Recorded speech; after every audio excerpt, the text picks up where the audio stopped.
अच्छा ये बताओ, क्या डाइलेक्ट्रिक एंड पोलराइजेशन पार्ट समझ आया कि नहीं?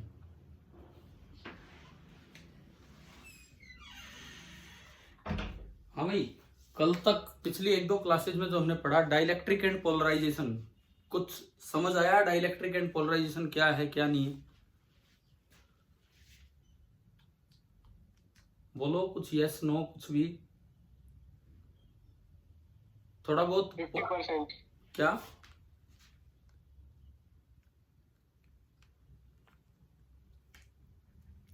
क्या बोले? दोबारा बोलना, मुझे सुनाई नहीं दिया। Sir only 70%। ओनली 70%? तो कोई नहीं, आप हम उसको थोड़ा सा रिपीट कर लेंगे शुरू के 10-15 मिनट या इस लेक्चर में, अगर कुछ भी दिक्कत है तो। डाइलेक्ट्रिक एंड पोलराइजेशन एक ऐसा पार्ट है जो मैंने पहले कहा, मैं एक बार फिर बोलता हूं, बच्चे ना तो उसको पोटेंशियल वाले चैप्टर में कवर करते हैं, ना उसको कैपेसिटेंस में कवर करते हैं, तो चीजें ना मिस हो जाती हैं, यूं कर करके चीजें मिस हो जाती हैं। आप यूं बताओ, क्या मैंने कल परसों या कल की क्लास में वो एम्स 2018 वाला क्वेश्चन लिया था, ससेप्टेबिलिटी टाइप या जो भी उसमें पूछा था, पोलराइजेशन वाला लिया था ना एक सवाल? यस। तो अगर आप इस चीज को छोड़ के चले जाओगे तो ये वाले सवाल तो होंगे ही नहीं, और मोस्ट ऑफ द स्टूडेंट्स इसको मिस कर जाते हैं। तो अगर थोड़ी भी प्रॉब्लम है तो मैं एक बार फिर दोबारा से ना थोड़ा उसको रिपीट करता हूं कुछ और सवालों के साथ, जो भी हम डाइलेक्ट्रिक वाला पार्ट पढ़ रहे थे उसी चीज को। देखो, सबसे पहली बात, कैपेसिटर में इसका क्या रोल है कि आप डाइलेक्ट्रिक को बीच में इंसर्ट करते हैं, आप डाइलेक्ट्रिक को डालते हैं तो उसका पोलराइजेशन होता है जिससे चार्जेस इंड्यूस होते हैं और उससे वो कैपेसिटेंस पे फर्क डालता है। ये सब था।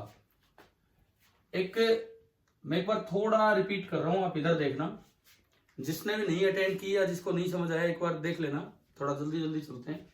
आप बताएं कितने तरह के मॉलिक्यूल्स थे डाइलेक्ट्रिक में? कितनी तरह के मॉलिक्यूल्स होते हैं डाइलेक्ट्रिक में? Two types. 2 टाइप्स, ठीक है। जो बोल रहे हैं आपका नाम क्या है? सचिन। सचिन, ठीक है। सुनो, 2 तरह, सचिन आप वही है ना जो इसी साल जुड़े थे इस सेक्शन में आके? Yes sir, yes sir, Sameer का बैचमेट। हाँ हाँ, ठीक है ठीक है। सुनिए, सबसे पहली बात, 2 तरह के डाइलेक्ट्रिक मॉलिक्यूल्स होते हैं। सचिन क्या क्या नाम है उनके, बताओ। Sir polar and non polar. अच्छा खुशबू जी ये बताएं आप, मैं जिससे पूछता हूं थोड़ा थोड़ा बताते चलें, पोलर मॉलिक्यूल में और नॉन पोलर मॉलिक्यूल में मेजर डिफरेंस क्या है? क्या कैसे हम डिसाइड करते हैं कि ये पोलर है और ये नॉन पोलर है?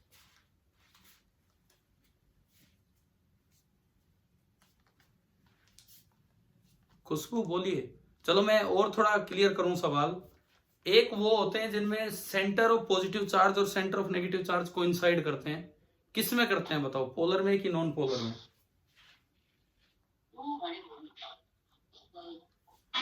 चलो कोई भी और बच्चा बताए, किस में? नॉन पोलर में। नॉन पोलर मॉलिक्यूल में सेंटर ऑफ पॉजिटिव और नेगेटिव चार्ज कोइंसाइड करेंगे। पोलर मॉलिक्यूल में सेंटर और पॉजिटिव और नेगेटिव चार्ज के बीच में इंडिविजुअली भी गैप रहेगा। लेकिन अगर आप कोई स्पेसिमेन उठाते हो, चाहे पोलर मॉलिक्यूल का उठाओ और चाहे नॉन पोलर मॉलिक्यूल का उठाओ, इन the absence of any external field जो नेट डाइपोल मोमेंट है स्पेसिमेन का वो बिल्कुल 0 होता है। इन the absence of any external field जो नेट डाइपोल मोमेंट है वो 0 होता है। कारण क्या रहता है उसका? कारण ये रहता है कि पोलर मॉलिक्यूल्स में अगर इंडिविजुअल मॉलिक्यूल में डाइपोल मोमेंट भी है तो वो रेंडमली ओरिएंटेड रहेंगे। मैं आपको एक बार बुक से डायग्राम दिखा रहा हूं, बुक से 2 डायग्राम आप देखिए, अगर देख पाए तो। आपके पास बुक हो तो आप वहां से देख ही सकते हैं, नहीं तो मैं इससे दिखा रहा हूं।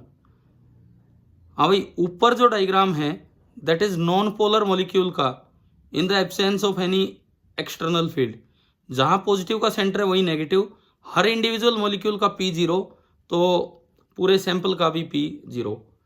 अच्छा नीचे वाला जो डायग्राम है आपको दिख रहे होंगे थोड़ा इलिप्टिकल शेप में, पॉजिटिव नेगेटिव के बीच में गैप है, Yes, sir. तो डाइपोल मोमेंट है, लेकिन क्या सारे मॉलिक्यूल रेंडमली ओरिएंटेड दिख रहे हैं क्या नीचे वाले डायग्राम में?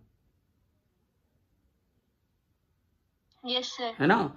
इसका मतलब इन the absence of any external field ना तो पोलर स्पेसिमेन में डाइपोल मोमेंट होगा और ना नॉन पोलर में डाइपोल मोमेंट होगा। कारण पोलर में इंडिविजुअल मोमेंट्स एक दूसरे को कैंसिल कर जाएंगे, नॉन पोलर में इंडिविजुअल मोमेंट होंगे नहीं। अब देखो जब आप फील्ड लगा दोगे तो क्या होने वाला है, ऊपर वाले में हो जाएगी स्ट्रेचिंग। कैसी स्ट्रेचिंग? पॉजिटिव चार्ज चला जाएगा थोड़ा फील्ड की डायरेक्शन में और नेगेटिव थोड़ा अपोजिट में। और देखो हर मॉलिक्यूल में एक डाइपोल मोमेंट इंड्यूस हो गया और वो सारे एक दूसरे को सपोर्ट कर रहे हैं, तो एक नेट डाइपोल मोमेंट इंड्यूस हो गया। इस फिनोमेना को बोलते हैं polarisation of non polar molecule और रीजन इसका है स्ट्रेचिंग। अच्छा, ये जो नीचे वाला है, Yes, sir. नीचे वाला, इसमें क्या होगा, पहले से ही पी प्रेजेंट थे मॉलिक्यूल्स के पास। जैसे ही फील्ड लगाया आगे की तरफ, फील्ड एक टॉर्क लगाएगा पी क्रॉस ई, और पी क्रॉस ई लगने की वजह से सारे पी कोशिश करेंगे ई की तरफ आने की तरफ। Although due to randomness temperature के कारण बिल्कुल एग्जैक्ट आगे नहीं आ पाते हैं, फिर भी एग्जैक्ट कैंसिलेशन बच जाएगा इस डायग्राम में आप देखो। और ये एक डाइपोल मोमेंट इंड्यूस हो गया ड्यू टू रीओरिएंटिंग। ये ऊपर वाला था ड्यू टू स्ट्रेचिंग, नीचे वाला है ड्यू टू रीओरिएंटिंग। और इन दोनों फिनोमिना से ऊपर नॉन पोलर मॉलिक्यूल भी पोलराइज हो गया और नीचे पोलर स्पेसिमेन भी पोलराइज हो गया। तो एक बार आप ये बताओ, क्या ये डायग्राम आपको क्लियर हुए क्या? Yes, sir. ठीक है, मतलब एक चीज तो ये दिमाग में रहे, एक थियोरेटिकल बात, कि चाहे पोलर स्पेसिमेन हो चाहे नॉन पोलर स्पेसिमेन हो, इन the absence of external field दोनों में नेट डाइपोल मोमेंट जीरो होगा। In the presence of external field दोनों में नेट डाइपोल मोमेंट इंड्यूस होगा, लेकिन कारण अलग अलग है। नॉन पोलर में उसका कारण है स्ट्रेचिंग और पोलर में उसका मेन रीजन है रीओरिएंटिंग। इस फिनोमिना को तो हमने बोल दिया था पोलराइजेशन। फिर एक फिजिकल क्वांटिटी को डिफाइन किया था पोलराइजेशन वेक्टर। वो क्या थी, क्या डेफिनेशन थी उसकी? Polarisation vector. हाँ भाई, कोई भी बच्चा बोले पोलराइजेशन वेक्टर की क्या डेफिनेशन थी?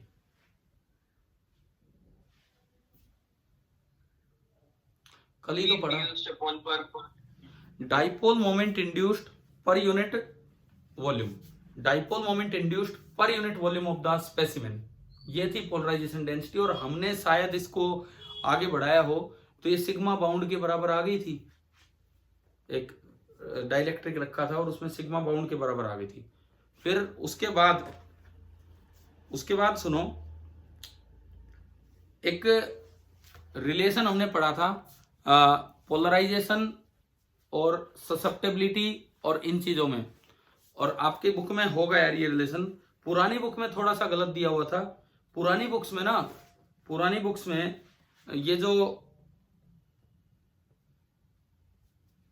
काई है, पुरानी बुक्स में उस कांस्टेंट को काई बोल दिया था, लेकिन जो करेक्ट रिलेशन था कि जो पोलराइजेशन वेक्टर है for linear isotropic dielectric, if the electric field applied is not so high, then the polarization vector is directly proportional to applied field E, and P बराबर उसमें जो कांस्टेंट आता है वो आता है एप्सिलॉन नॉट इनटू काई E, है ना भाई? कल पढ़ा था हमने, where काई E is called susceptibility, electric susceptibility. पुरानी जो एनसीईआरटी टेक्स्ट बुक है उसमें दे रखा था गलती से P बराबर काई E इंटू E, लेकिन बाद में नई बुक्स में वो करेक्शन कर दिया गया है। P बराबर होता है एप्सिलॉन नॉट इंटू काई इंटू E। और काई की जब आप वैल्यू रखते हो तो जो P निकल के आया था, P वेक्टर, वो निकल के आया था एप्सिलॉन नॉट इंटू काई E इंटू E। और काई E की जब आप वैल्यू रखते हैं तो वो निकल के आया था epsilon not into K-1 into E।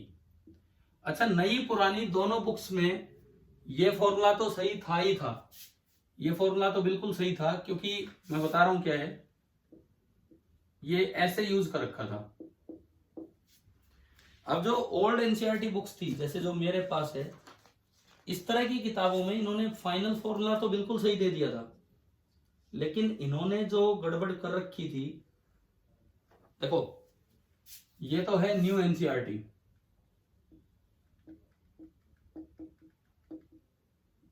ये तो न्यू एनसीईआरटी का रिलेशन है।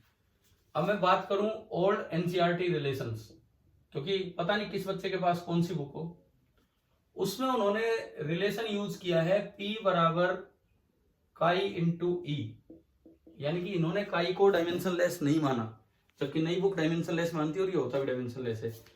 लेकिन उन्होंने काई की वैल्यू रख दी थी एप्सिलॉन इंटू के माइनस 1, तो फाइनल फॉर्मूला इन लोगों ने भी यही दे रखा था, काई की जगह ये रखोगे तो एप्सिलॉन इंटू के माइनस 1 इंटू ई। देखो ये दोनों फॉर्मूले नई पुरानी बुक्स दोनों में क्या थे, सेम, लेकिन ये दोनों फॉर्मूले नई पुरानी बुक्स दोनों में डिफरेंट थे, परंतु काई का फॉर्मूला डिफरेंट करके उन्होंने पी का रिलेशन सेम कर दिया। मतलब हमें ये फॉर्मूला अच्छे से याद रखना है, पी बराबर एप्सिलॉन नॉट इंटू के माइनस 1 इंटू ई। और आज के समय में आप ये वाला रिलेशन फॉलो करेंगे, ये वाला रिलेशन फॉलो नहीं करेंगे। आप अपनी किताबों में आप खुद देख सकते हैं कि किसके पास कौन सी बुक है, ज्यादा पुरानी है या नई है, क्या रिलेशन दिया है। एक बार बुक लेके बैठे हो क्या साथ, ये बताओ, NCERT text book. Yes sir.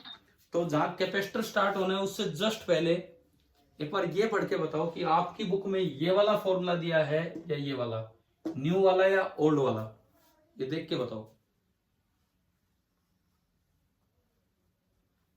New वाला। हाँ ठीक है, जिनकी बुक में ओल्ड वाला हो ना वो चेंज कर लें उसको, चेंज मतलब बगल में ही लिख लो, मार्जिन है वहां लिख लो कि भाई ये ऐसे होता है, इस तरह से।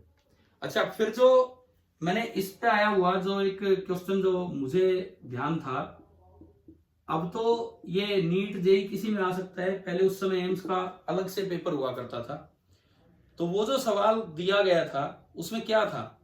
अच्छा, इन सभी में ई क्या है, इन सभी में ई अप्लाइड फील्ड है, अप्लाइड एक्सटर्नल फील्ड है या net external field inside the dielectric है, बताओ। Sir net external field. हाँ, ये ध्यान रखना, E is the net external field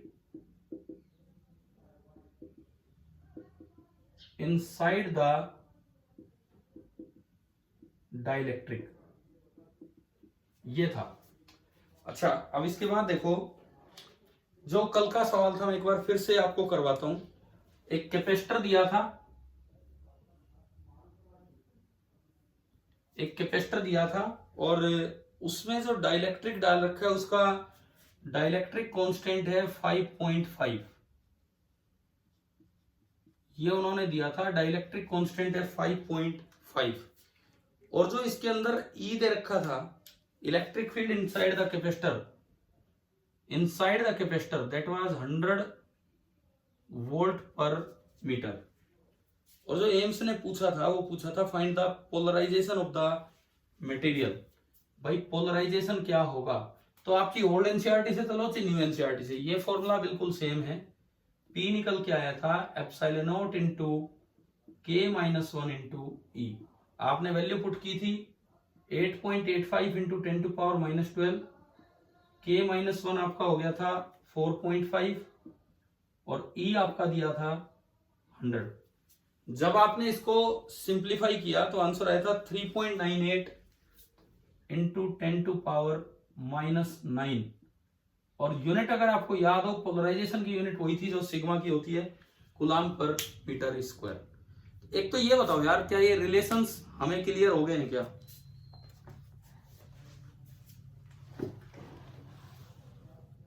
ठीक है, इसमें किसी ने कुछ नहीं लिखा हो अगर कल का, तो आप नोट कर सकते हैं।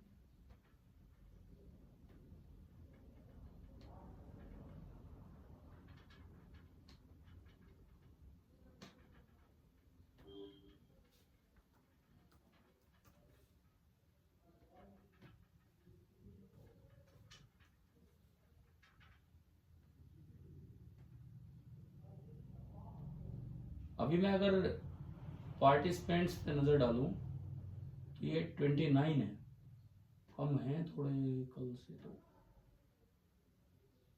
30 नाउ 30 पार्टिसिपेंट्स आर प्रेजेंट।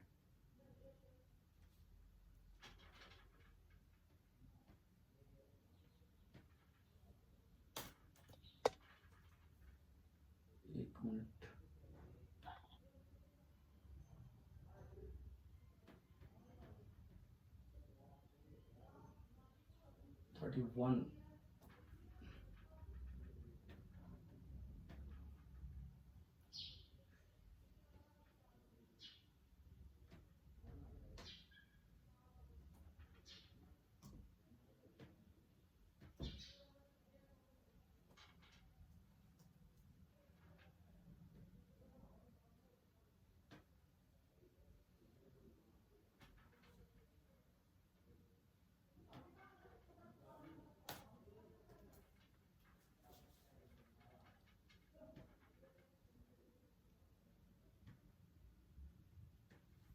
चलो भाई आगे बढ़े।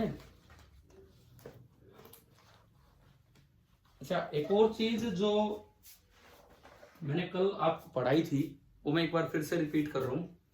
ये चीजें तो आपने देख ही ली हैं, ओल्ड न्यू का फर्क भी देख लिया क्या है, मिटा रहा हूं मैं इसको अब।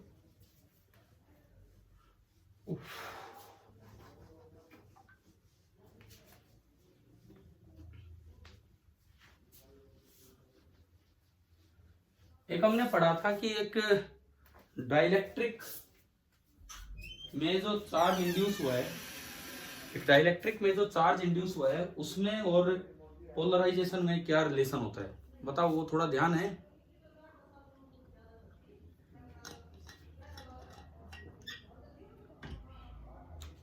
एक डाइलेक्ट्रिक में जो चार्ज इंड्यूस हुआ है उसमें और पोलराइजेशन में क्या रिलेशन है। सपोज देखिए,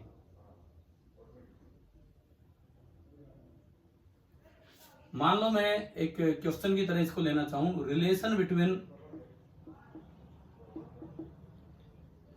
induced charge and polarisation, relation between induced charge and polarisation.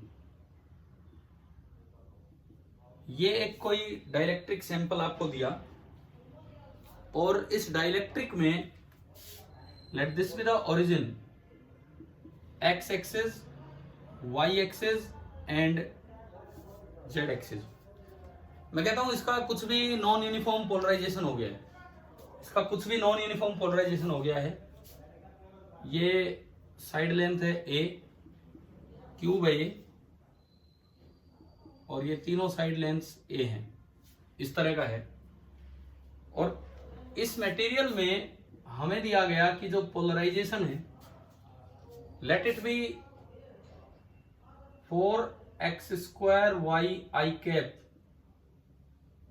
-2yz j cap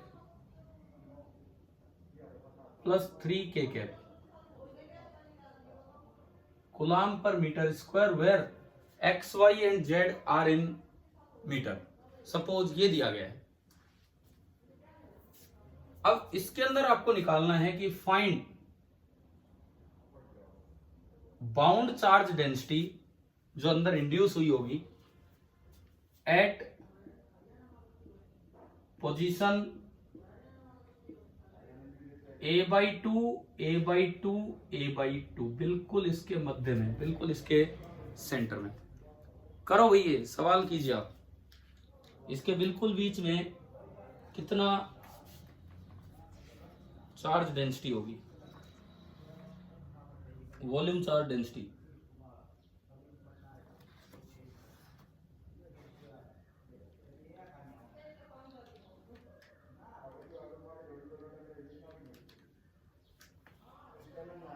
start हुआ है क्या, कर पा रहे हो क्या, क्या करना है?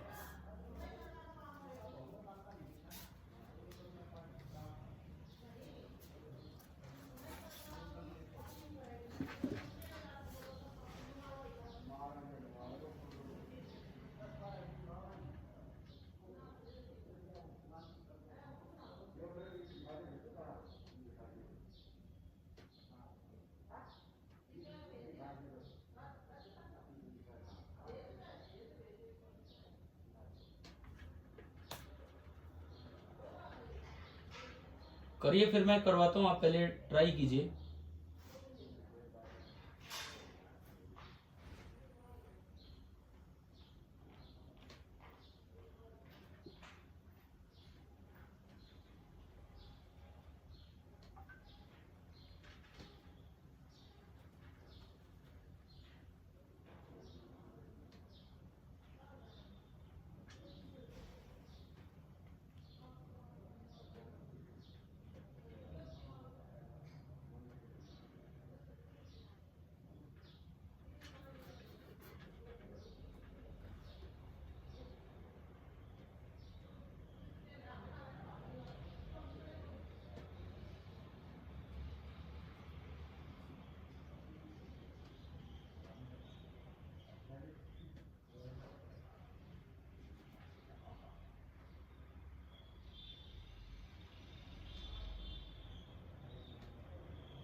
हाँ भाई, हुआ क्या बताओ?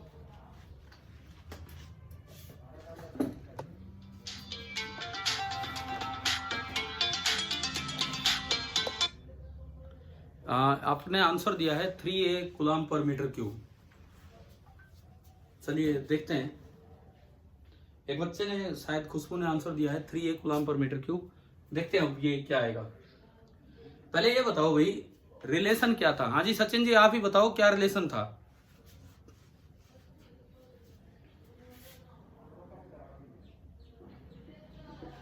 अरे सचिन, हो कि नहीं? रो बाउंड का रिलेशन, या कोई और बता दो क्या रिलेशन था?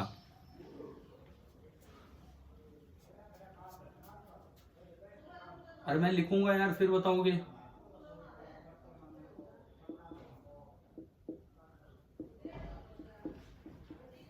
Minus divergence of P.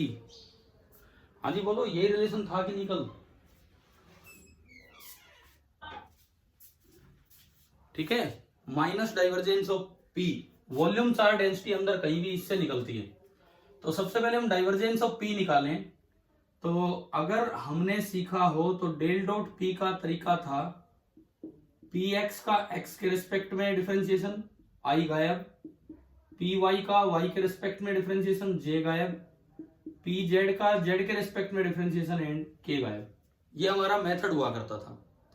तो अगर हम इसको आगे बढ़ाएं, पी एक्स का एक्स के रिस्पेक्ट में डिफरेंशिएशन, तो एक्स के रिस्पेक्ट में करोगे तो 4y कांस्टेंट है और एक्स स्क्वायर का 2x, तो ये आया 8xy। 8xy। दूसरा y के रिस्पेक्ट तो -2z कांस्टेंट है और dy बाई dy 1। और तीसरा 3 का डिफरेंशिएशन 0। और रो जो होगा इसका नेगेटिव, तो रो बाउंड हमारा निकल के आया -8xy plus 2z। -8xy plus 2z।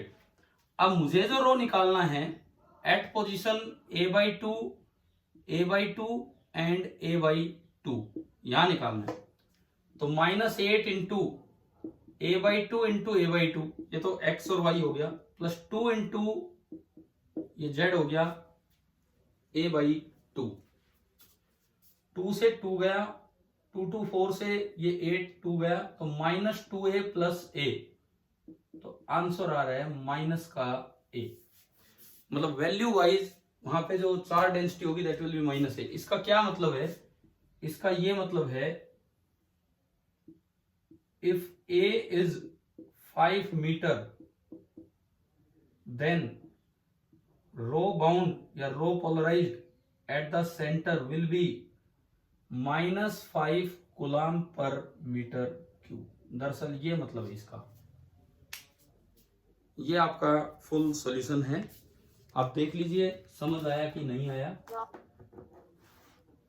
हाँ भाई सचिन, हो क्या मीटिंग में?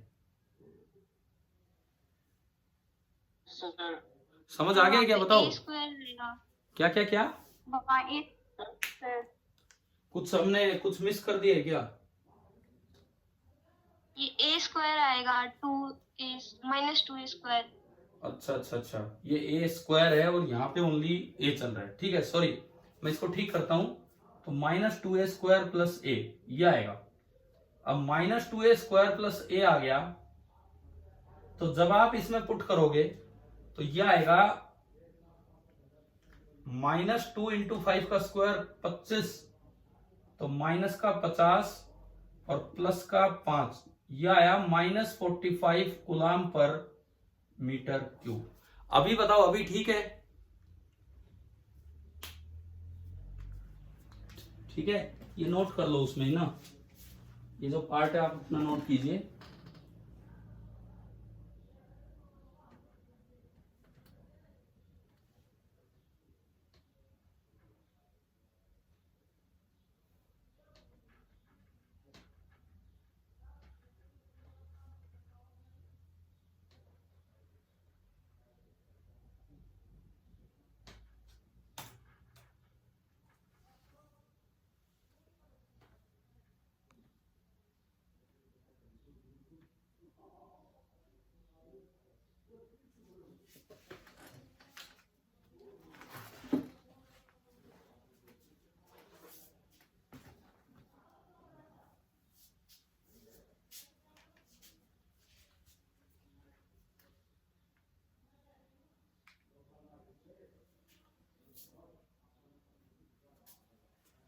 हाँ भाई, हो गया ये फर्स्ट पार्ट, मतलब एक पार्ट वॉल्यूम चार्ट डेंसिटी निकालने का।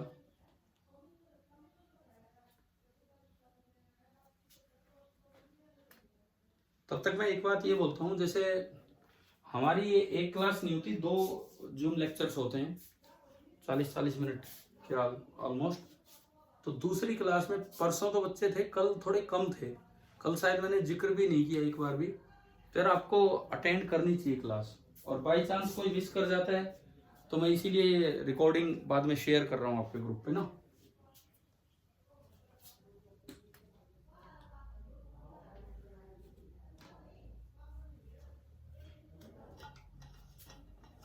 अब ये वो मैसेज आएगी 10 मिनट में मीटिंग ऑफ होगी, तो उसके बाद ही कंटिन्यू की जाएगी।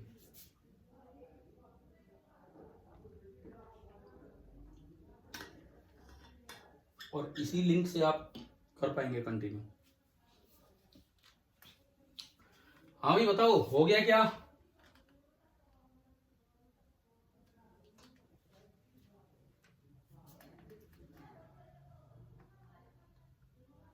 अरे नोट हो गया जो कर रहे हो अभी?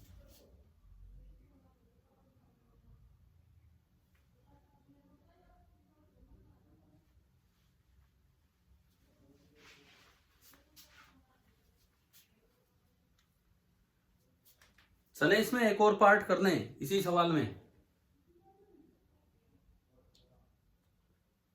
हाँ ना, कुछ जवाब तो दो।